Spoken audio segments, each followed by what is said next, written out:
আমি পাথর ফেলার জন্য হাত লাগাইনি, বরং আপনার হুকুমের উপর আমল করার জন্য হাত লাগিয়েছি। বুঝতে পারলেন না?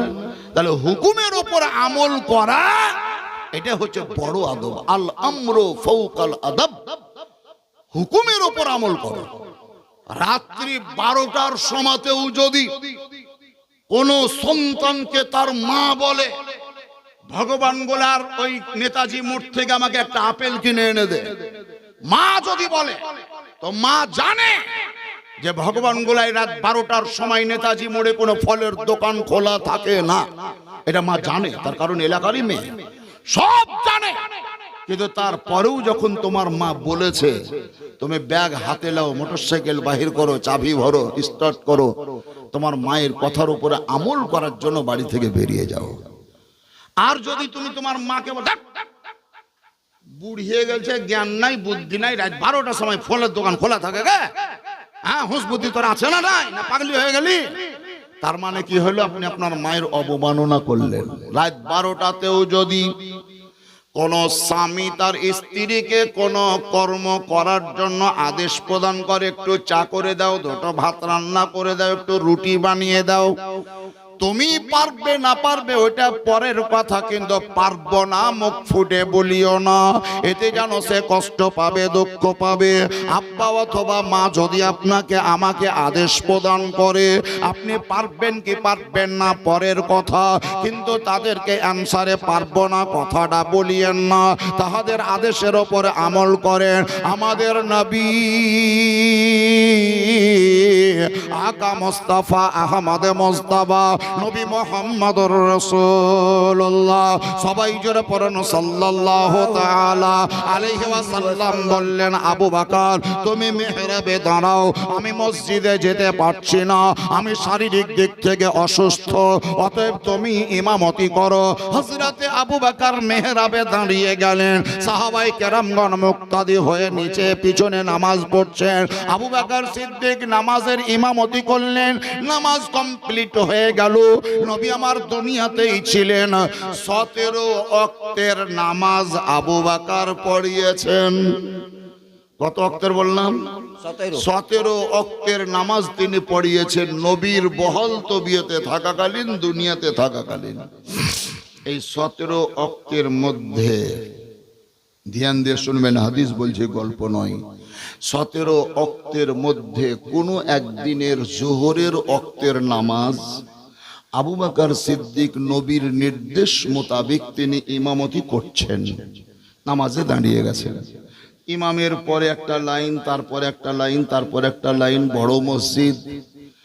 নবী আমাদের শারীরিক দিক থেকে ওই নামাজ চলাকালীন শারীরিক দিক থেকে একটু সুস্থতা অনুভব করলেন, মানে একটু ভালো লাগছে। তাই ভালো লাগাটা অনুভব করে দুইজন সাহাবীর দুই ঘাড়ে হাতের ভর দিয়ে এক পা করে নবী এগিয়ে গিয়ে মসজিদে ঢুকে গেছেন। সুবহানাল্লাহ বলেন। সুবহানাল্লাহ। নবী চলে গেছেন, কিন্তু ধ্যান দিয়ে শুনুন হাদিস, নবী চলে গিয়েছেন। তো পিছন কাতারে যে সাহাবাই কেরামরা ছিলেন, তিনারা জানতে পারলেন যে নবী মসজিদে চলে এসছেন। তাহলে নবী যেখানে মসজিদে চলে এসছেন, তাহলে আবু বকরের নামাজ পড়ানো এটা ঠিক হয় না। নবী চলে এসছেন, তাহলে আবু বকরকে তো জানাতে হবে যে নবী এসছেন, উনি কিন্তু নামাজ পড়াচ্ছেন, দূরে কাত হয়ে গেছে, জামাত চলছে, নিয়ত কাহরির ভাঙেনি। এই পিছন কাতারের সাহাবীদের ইচ্ছা যে নবী মসজিদে এসছেন, এটা আবু বকরকে জানাবো। তো কি করে জানাবো? এই আবু বকর নবী চলে এসছেন এরকম বলবো না। বুখারী শরীফের হাদিস খুলবেন, যদি কেউ পড়তে জানেন বা কেউ যদি জানে জিজ্ঞাসা করবেন, পেয়ে যাবেন। এই যে কবজি, এটাকে কপচা বলি আমরা বা কবজি বলি, আর এটাকে কবজি বলি। তো সাহাবাই কেরামরা এই হাতটাকে, বাম হাতটাকে নাভির নিচে রেখে এই কবজিটাকে ঠিক এই জায়গায় রেখে এইভাবে নামাজ পড়ছিলেন, এইভাবেই। তো যখন নবী আমাদের মসজিদে নববীতে ঢুকে গিয়েছেন, তো এই আগের মেহরাবে নবীর সাহাবী আবু বকরকে অবগত করার জন্য সব কাতারে দাঁড়িয়ে থাকা সাহাবীরা নামাজ না ভেঙে এই হাতটাকে এইভাবে ছেড়ে, আমার হাতের দিকে তাকান, এইভাবে হাত বাঁধা আছে, হাতটাকে চেড়ে এই হাতের পেটি, এটাকে পেটি বলে, এইভাবে চেড়ে একটা আওয়াজ হচ্ছে না, হয় না? হাতটাকে চেড়ে এইভাবে পেটিতে মেরে মেরে আওয়াজ তৈরি করলেন। তার মানে ওনারা সংকেত দিতে চাইছেন যে নবী মুস্তাফা মসজিদে নববীতে চলে এসেছেন। পিছনকার কাতারের সাহাবীরা যখন হাতের এইভাবে আওয়াজ করলেন, তো তার আগেকার সাহাবীরা ওই রকমই করলেন, তার আগেকার সাহাবীরা ওই রকম করলেন। আবু বকর সিদ্দিক ওই আগে দিকে মেহরাবে দাঁড়িয়ে ছিলেন, নবী এসছেন এটা উনিও জানতে পারলেন, আর জানতে পেরে নামাজের অবস্থাতে দাঁড়িয়ে দাঁড়িয়ে হাত বাঁধাই ছিল। আমার দিকে তাকান, হাতের দিকে নয়, মাথার দিকে, এভাবে হাত বাঁধাই ছিল। এইভাবে সম্পূর্ণ আবু বকর সিদ্দিক মাথা ঘুরালেন আর নবী মুস্তাফাকে দেখলেন। সুবহানাল্লাহ বলেন। সুবহানাল্লাহ। আপনারা আজকে রমনা গ্রামের মুসলমান যদি এই বাড়ির ছতের ওপরেও নামাজ পড়েন এদিকে মুখ করে, মানে কাবা শরীফের দিকে মুখ করে, আর নামাজ পড়তে পড়তে যদি এদিকে ঘাড় ঘুরিয়ে নেন, এদিকে যদি ঘাড় ঘুরিয়ে দেন, তাহলে আপনারাই ফতোয়া দেন নামাজ হবে না হবে না? হবে না। জানা আছে? হবে না। আমি মাওলানা সাহেব যদি নামাজ পড়তে পড়তে এভাবে তাকাই, এভাবে তাকাই, এভাবে তাকাই, তাহলে আমার নামাজ হবে না। কাবা শরীফের দিকে মুখ করে থাকতেই হবে, নচেত আপনার নামাজ হবে না। আবু বকর সিদ্দিক কাবা শরীফের দিকে মুখ করে নামাজ পড়াচ্ছিলেন। নবী এসছেন মসজিদে নববীতে, হাত বাঁধা ছিল, উনি একদম সম্পূর্ণ পিছন দিকে ঘাড় ঘুরিয়ে দেখলেন আর মেহরাব থেকে একটু সরে যাওয়ার চেষ্টা করলেন। হয় নবী বললেন আবু বকরকে যে তুমি পড়াও, অথবা আরো একটা রিওয়ায়াত আছে যে আবু বকর যেখান থেকে পড়িয়েছিলেন ততদূর তো পড়া ছিলই, পরের যে নামাজটুকুন ছিল সেটা নবী এসে বাকিটা পড়িয়ে দিলেন। কিন্তু আবু বকর সিদ্দিক ঘাড় ঘোরালেন না ঘোরাননি? ঘাড় ঘুরেছে না ঘোরাননি? আমি একটু আগে বললাম রমনার লোক যদি ডান দিকে তাকায় নামাজ হবে না, বাম দিকে তাকায় নামাজ হবে না। ভগবানগুলোর কোন লোক যদি নামাজ চলাকালীন ডানে বামে দৃষ্টিপাত করে বা তাকিয়ে যায় তাহলে তার নামাজ হবে না। কিন্তু আবু বকর সিদ্দিক পিছন দিকে তাকিয়েছে, শরীয়তের আইন বলছে হে আবু বকর তোমার নামাজ ভঙ্গ হবে না। যদি কোনো মৌলবি তাকাতো নামাজ ভাঙতো, কোনো পীর সাহেব তাকাতো নামাজ ভাঙতো, কাউরির বাপ তাকাতো নামাজ ভাঙতো, কাউরির চাচা যদি পিছনে আগে দিকে তাকাতো নামাজ ভেঙে যেত। আবু বকর তুমি তাকিয়েছো পিছন দিকে, তোমার নামাজ ভাঙবে না। তার কারণটা হচ্ছে এটাই যে তুমি যতক্ষণ এই দিকে দৃষ্টিপাত করেছিলে তো কাবা দেখছিলে, আর পিছন দিকে তাকিয়েছো তো কাবারও কাবা নবী মুস্তাফাকে দেখেছো। নারে তাকবীর, আল্লাহু নারে তাকবীর। এই কারণে তোমার নামাজ ভঙ্গ হবে না। তুমি পিছন দিকে তাকিয়েছো তাও নামাজ ভাঙবে না, ডান দিকে তাকিয়েছো তাও নামাজ ভাঙবে না, বাম দিকে তাকিয়েছো তাও নামাজ ভাঙবে না। তার কারণ নামাজ নামটাই হলো আমার নবীর মহব্বতের নাম। সুবহানাল্লাহ। নামাজের ভিতরে নবীর যদি মহব্বত না থাকে তাহলে সেই নামাজ খোদার কাছে নামাজই নয়, ওই নামাজটা আপনার বৃথা। আসুন সেই নবীর মহব্বত ছাড়া নামাজ হবে না, আরো দলিল আপনাকে দিয়ে দেবো। সবাই পেলে উঁচু আওয়াজে বলুন সুবহানাল্লাহ। লেখা আমাদের ভারতবর্ষের সন্তান বর্তমানে বাংলাদেশে যার কবরস্থান, ছোট্ট কালের বা বাল্যকালের নাম হলো দুঃখু, পরবর্তীতে নাম হলো নজরুল, বংশের পরিচয় হলো কাজী, আর কবি হিসাবে হলো বিদ্রোহী।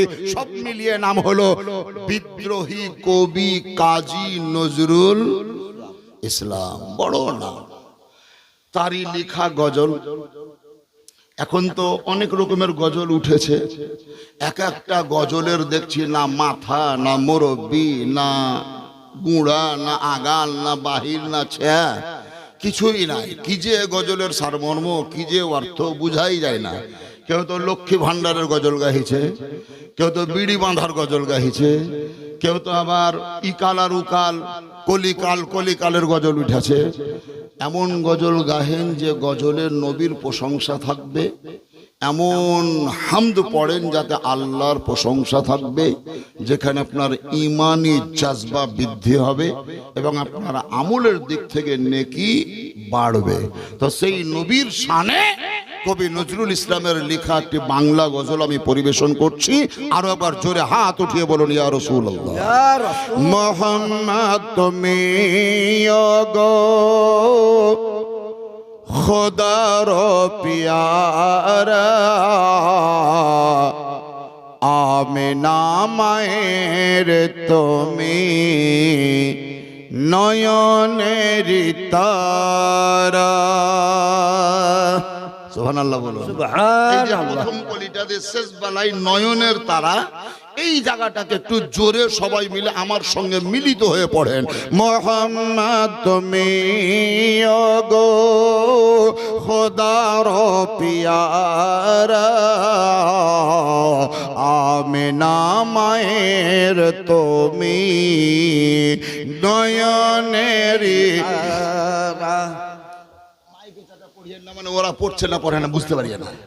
হ্যাঁ, সে তো মাইকটাকে অফ করেন যে সবাই মিলে জোরে পড়েন। মোহাম্মদ তুমি গো খোদার পিয়ারা আমিনা মায়ের তুমি নয়নেরি। এই তো সুন্দর হয়েছে। এসেছিলে তুমি গো সেই শেষরাতে মুখেতে খোদার বাণী কোরআন হাতে তব সৌভাগ্য মনে সকলের মাঝে তৌহিদের বাঁশি ওগো সর্বহিদে বাজে। মোহাম্মদ তুমি ওগো খোদার পিয়ারা আমিনা মায়ের তুমি। ঠান্ডা হয়ে গেলেন, একটু জজবা নিয়ে। মোহাম্মদ তুমি, মোহাম্মদ তুমি গো খোদার পিয়ারা আমিনা মায়ের তুমি নয়নেরি। তোমারি আলোক দানে আলোকিত সারা তোমারি মধুর টানে দিল পারা পারা। সুবহানাল্লাহ বলেন। এখন তো সুবহানাল্লাহ, আমরা কিছুদিন আগে যখন ছোট ছিলাম তো রান্না শাল বলতাম, যেখানে ভাতটাত রান্না হতো ওটাকে রান্না শাল বলতাম। এখন আর রান্না শাল বলে না, এখন সবারই মুখে শুনছি কিচেন রুম। তারপরে রান্না শালে চুলো বা উনুন বা আখা ধরাবার জন্য আমাদের রাঢ়ি এলাকায় আগুন বাড়িতে থাকতো না, দিয়াশালাই নাই, গ্যাস লাইট নাই, অন্য কোনো সরঞ্জাম নেই, যার জন্য ধানের লাড়া বা পুয়াল বা খড়, কি বলেন আপনারা? পুয়াল বলেন, লাড়া বলেন, খড় বলেন না? খড় বলেন না বোধহয়, খড়ও বলেন। তো যাই হোক, লাড়া বলেন, পুয়াল বলেন। তো এই বাড়ির মা ওই বাড়িতে চুলহা ধরাবার জন্য ওই লাড়া বা খড় কয়টাকে জড়ো করে ওই বাড়িতে গিয়ে ওর চুলহার আগুন ওই লাড়ার মুখে দিয়ে হিলাতে হিলাতে হিলাতে হিলাতে এনে ওর নিজের চুলহাতে ভরেছে। এরকম সিস্টেম দেখেছেন কি কেউ? দেখেননি? আগে ছিল না? ছিল না, ছিল, এলে সিস্টেম ছিল। তো ওই চুলহা থেকে আগুন নিয়ে এই চুলাই ভরলো, তো ওই চুলহার আগুন কি কমে গেল? একটা মোমবাতি যদি আপনি এখানে জ্বালিয়ে দেন আর ওই মোমবাতির সঙ্গে যুক্ত করে আরো যদি ১৫০০ মোমবাতি জ্বালান, তাহলে ওই মোমবাতি গুলা জ্বলবে, কিন্তু এর আলো কমবে না। আমার নবী আকা মুস্তাফা পৃথিবীকে আলোকিত করার জন্য একটা লাইট, কোরআন শরীফের মধ্যে লেখা আছে সিরাজাম মুনীরা। সুবহানাল্লাহ বলুন। সুবহানাল্লাহ। উজ্জ্বল চিরাগ, আলোকিত চিরাগ। ওই নবীর আলোতে সমগ্র জগৎ আলোকিত হয়েছে। সুবহানাল্লাহ। কিন্তু নবীর আলো কমেনি। তোমারি আলোক দানে আলোকিত সারা তোমারি তোমারি মধুর টানে দিল পারা পারা ওগো নবী দো জাহান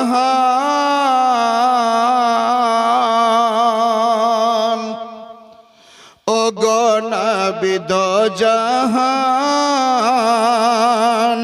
তুমি দয়া করে শাফাআত করিও নবী সঙ্গে নিয়ে মোরে মুহাম্মদ তুমি ওগো খোদার পিয়ারা আমিনা মায়ের তুমি নয়নের তারা মোহাম্মদ তুমি ওগো খোদার পিয়ারা আমিনা মায়ের তুমি নয়নের তারা আল্লাহুম্মা سيدنا مولانا محمد وعلى آل سيدنا مولانا محمد جرو جرو پرون اللهم صل على سيدنا مولانا محمد وعلى آل سيدنا مولانا محمد وعلى آل سيدنا مولانا মোহাম্মদ সবাই জোরে পড়ুন সাল্লাল্লাহু তাআলা আলাইহি ওয়াসাল্লাম। বাবাজিরা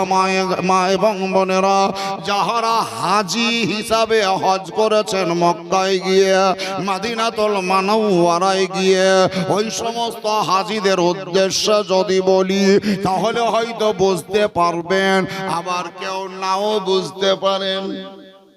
মানে যারাই বর্তমানে পশ্চিমবঙ্গের হজ করতে বর্তমানে যায় বা যাচ্ছে, বেশিরভাগই যদি বলেন তাহলে ইসলামিক জ্ঞান ইসলামিক চেতনা আছে বলে মনে হয় না। টাকা আছে, টাকা জমেছে, বেটারা জড়সড়ো করে বাপকে পাঠিয়ে দিল, তো ও হজ করতে চলে গেল। কিন্তু ইসলামিক সিস্টেম অনুযায়ী কোন জায়গায় নামতে হয়, কোন জায়গায় বসতে হয়, কোন জায়গায় হেরাম বাঁধতে হয়, কোন জায়গায় খুলতে হয়, কখন মাথার চুল ছিলতে হয়, কখন ছিলতে হয় না, কখন গাগতর চুলকাতে হয়, কখন হয় না, এই সিস্টেমগুলা সব হাজীদের জানা নাও থাকতে পারে। সবারই আছে বলে নয়, কাউরির বলে নাও থাকতে পারে। এর জন্য হজ করতে যাওয়ার আগে জি কি বললেন?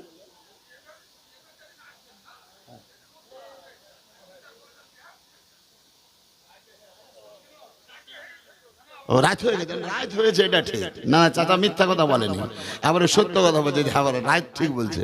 যাক আমি শেষ কথা বলছি। তো মক্কাতুল মুকাররমা বাদ দিয়ে মদিনাতুল মুনাওয়ারায় যদি যান বা কেউ যদি কোনোদিন যান বা যদি গিয়েছেন তাহলে একটা মসজিদ পাবেন। মসজিদটির নাম হলো মসজিদে কিবলাতাইন। কি নাম বললাম? কিবলাতাইন, মসজিদে কিবলাতাইন। কিবলা মানে যেই দিকে মুখ করে নামাজ পড়তে হয়, ওই মসজিদটার নাম মসজিদে কিবলাতাইন, মানে দুই দিকে মুখ করে নামাজ পড়া হয়েছিল ওই মসজিদটাই, যার জন্য মসজিদটির নাম মসজিদে কিবলাতাইন।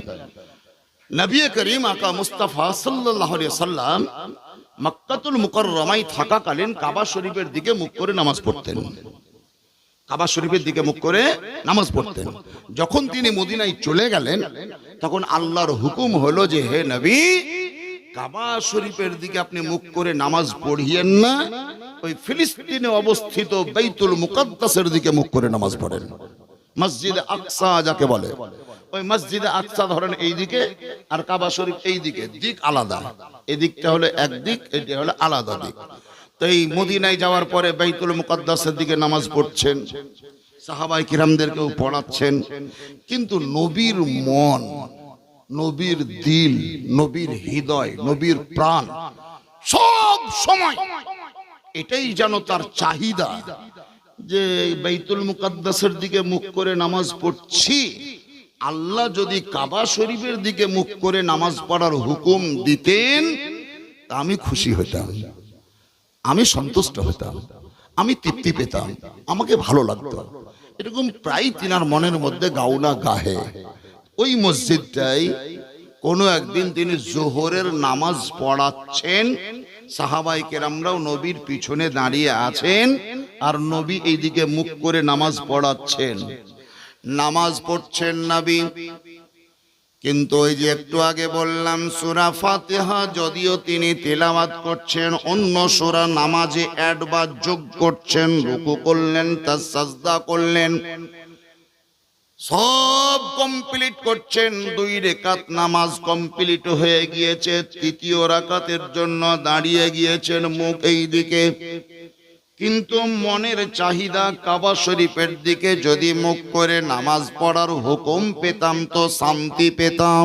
এই চাহিদাটা, এই বাইনাটা আল্লাহ রাব্বে কায়নাতের দরবারে কবুল হয়েছে। নবীর মনের কথাটা আল্লাহ জানতে পেরেছেন। এই কারণে আল্লাহ জিবরিল আমিন আলাইহিস সালাতু ওয়াত তাসলিমকে বললেন, হে জিবরিল আমিন তুমি যাও, আমার নবী ওই মসজিদের ভিতরে নামাজের লাইনে দাঁড়িয়ে আছে, বাইতুল মুকাদ্দাসের দিকে মুখ করে নামাজ পড়াচ্ছে। 2 রাকাত নামাজ কমপ্লিট হয়ে গেছে, আরো 2 রাকাত নামাজ বাকি আছে। নবীকে বলো, ইয়া রাসূলুল্লাহ, ইয়া হাবিবাল্লাহ, আপনাকে সন্তুষ্ট করার জন্য, আপনাকে খুশি করার জন্য আল্লাহ তাআলা কিবলার পরিবর্তন করে দিয়েছে। এই দিকে মুখ করে নামাজ পড়ছেন, আপনাকে নিয়ত ভাঙতে হবে না, নামাজ ছাড়তে হবে না, কাবার দিকে মুখ ঘুরিয়ে নেন। সুবহানাল্লাহ। 2 রাকাত নামাজ হলো এই দিকে মুখ করে, বাকি 2 রাকাত নামাজ হলো এই দিকে মুখ করে। এর জন্য উর্দু ভাষায় কে বলেছেন, খোদা কি রাজা চাহতে हैं दो आलम, खुदा की रजा चाहते हैं दो आलम, और खुदा चाहता है রাজায়ে মুহাম্মদ সাল্লাল্লাহু আলাইহি ওয়াসাল্লাম। কোরআন ঘোষণা করে মুহাম্মাদুর রাসূলুল্লাহ, মুহাম্মদ আল্লাহ के রসুল हैं। বাংলা তরজমা হলো মুহাম্মদ আল্লাহর রসুল আছেন, মুহাম্মদ আল্লাহর রসুল আছেন। উর্দু ভাষাতে কেউ বলছেন कि मोहम्मद से वफा तूने तो हम तेरे हैं, ये जहां क्या चीज है लौहो कलम तेरे हैं, मोहम्मद की मोहब्बत दीन हक की शर्त अव्वल है, गर हो उसमें कुछ खामी तो सब कुछ ना मुकम्मल है। কেউ বলেছে সুবহানাল্লাহ, সেই নবী আকা মুস্তাফা হচ্ছেন ঈমানের জান, ঈমানের জান। ওই নবীর প্রতি শ্রদ্ধাশীল হন, মহব্বত রাখুন, ভালোবাসা রাখুন। রাত্রি হয়ে গেছে, আমি অনুভব করতে পারছি। যাই হোক, অনেকক্ষণ ধরে আলোচনা আপনাদের সামনে রাখলাম, যতটুকু আল্লাহ তাআলার ইচ্ছা ছিল বললাম। আবার যদি কোনো দিন আল্লাহ তাআলার মর্জি হয়, সময় সুযোগ পাই, আপনাদের যদি ডাক হয়, ডাকে যদি সাড়া দিতে পারি, তাহলে আসবো, আবার কিছু শোনাবো। কিন্তু আজকে আর নয় বাবাজি, যেখানে ক্লেম অভিযোগ থাকে সেখানে আমি আর এক পাও এগিয়ে যাই না।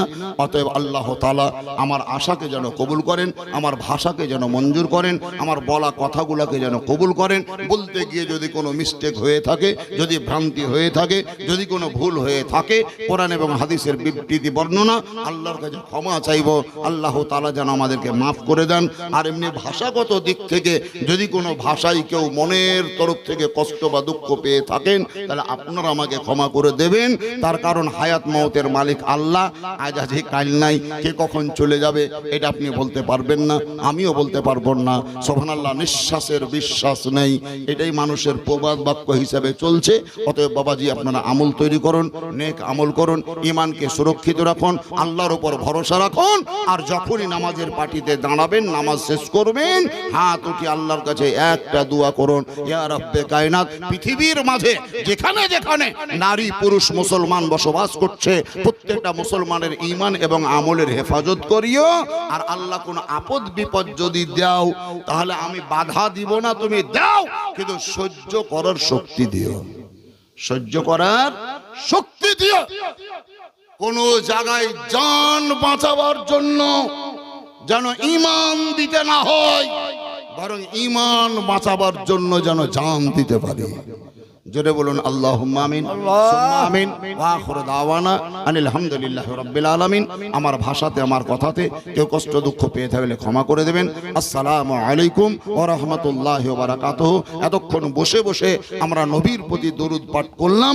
আসুন আরো সম্মান জ্ঞাপন করার জন্য, শ্রদ্ধা জ্ঞাপন করার জন্য একবার উঠে দাঁড়িয়ে দাঁড়িয়ে নবীকে সালাম প্রদান করি। ইয়া নবী